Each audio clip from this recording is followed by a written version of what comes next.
Hello everybody, now I'm going to show you, once you've filed it and you have your edges all nice and neat and cleaned up, I'm going to show you how to sand your project, which is the last step before polishing it. The sanding step takes a while. It's going to take a class period or two, and you're going to tell me that you've done enough and that you want to stop and you want to move on, but I'm going to keep making you sand. Because the sanding is what makes it look like super professional, and it gets rid of any bumps and lines and scratches that are in your metal. So you have 3 pieces of sandpaper. Well, you have 2 pieces of each. You have 3 types of sandpaper.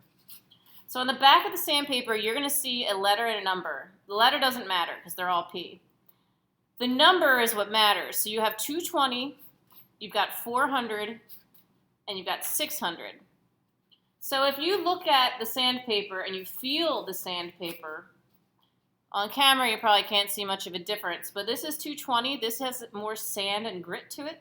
This is 400, it's less gritty, and then this is 600, which is actually pretty smooth for a sandpaper if you're familiar with sandpaper.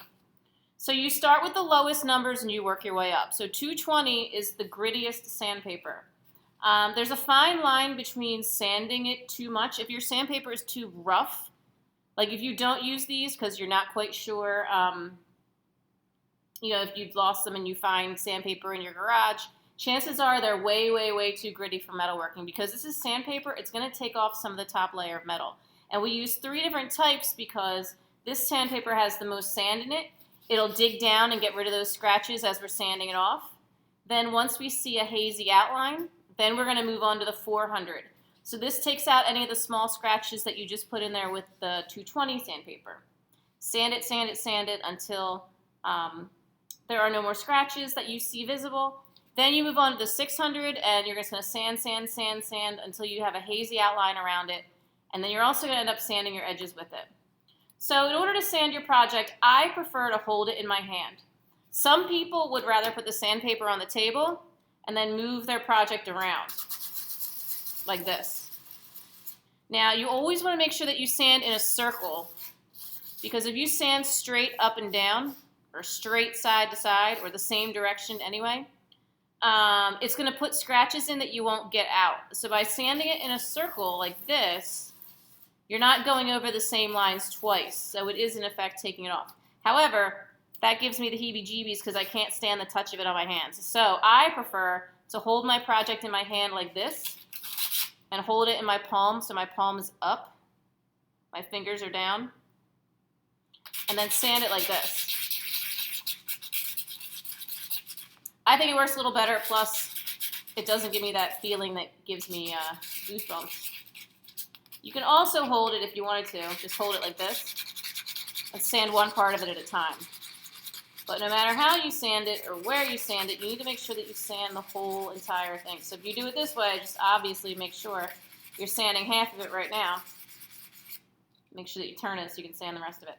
So if you can see in here, which you probably can't because of the camera, I have the scratches around the edge, but it's still really coppery in the middle. It hasn't even touched this. So, you're honestly and seriously going to sand this for, almost an entire period with the same sandpaper.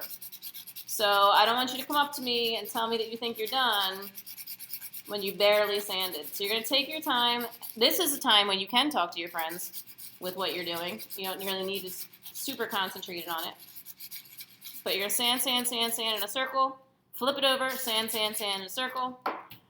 Then you're going to move on to the 400. And don't throw these away. These are your pieces of sandpaper to keep. So 400 is next. This is the middle one. Like I said, this has the less of a grit. And it will sand any imperfections off that you put in. And it'll get rid of all of the imperfections in your metal. So same thing, front, back, sand. Then you move on to the 600. Now the 600, you're going to sand it for a while with this. And you might ask me, Mrs. Kenya, why don't we just start with the 600 and just sand it a while? Well, if you did that, you would be sanding this for far longer than you would going this way, because this is such a fine grit, it's not going to take a lot of metal off. And if you do have scratches in there, you need to get down. You need to sand off that layer of metal till it becomes flat with that scratch. That's how you get rid of them. So you're going to do all 3 of them. You're going to do the 600. Once you completely, and obviously I'm doing this much shorter period of time than you will. Once you completely do the front and the back, then you're going to take your 600 and you're just going to go over the edges.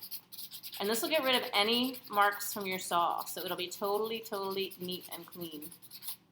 And your goal, by the time you're done all this, is that you shouldn't be able to tell that you actually cut this with a saw.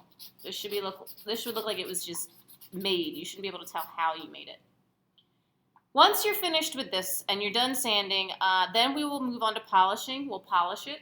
And then once it's polished, then you can tell if you need to go back and sand it some more. So if you still see scratches on there after it's polished, then you just come back to the 600 and sand it some more and get rid of those.